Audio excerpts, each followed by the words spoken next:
Hachette Audio presents Aly's House, written by Leila Meacham, read by Casey Holloway. To my niece Jerry, who sees for all of us. Chapter 1. With a sigh, Aly Kingston laid aside the newspaper she had bought to read while waiting for her flight to Oklahoma City.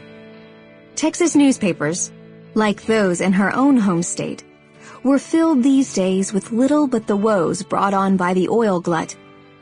Every other story seemed devoted to a small town, bank, or school district, struggling to survive without the revenue of a once high-riding industry caught in a slump. She didn't have to read about them.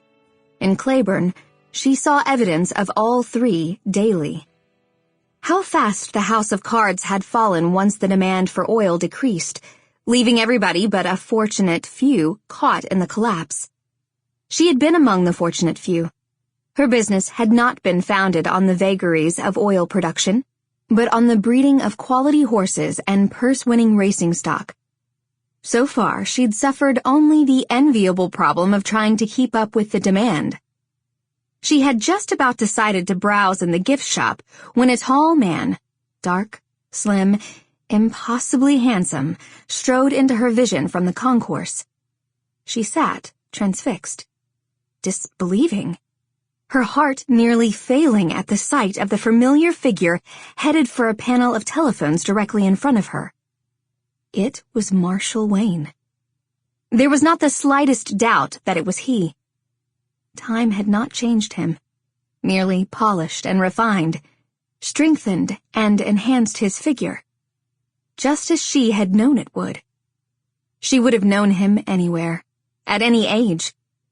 A whole gallery of his portraits, sketched mentally each year, still hung in her heart. He had not seen her.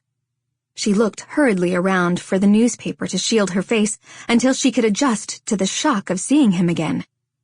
A man one seat over had picked it up, and she decided against asking for it back to avoid calling attention to herself.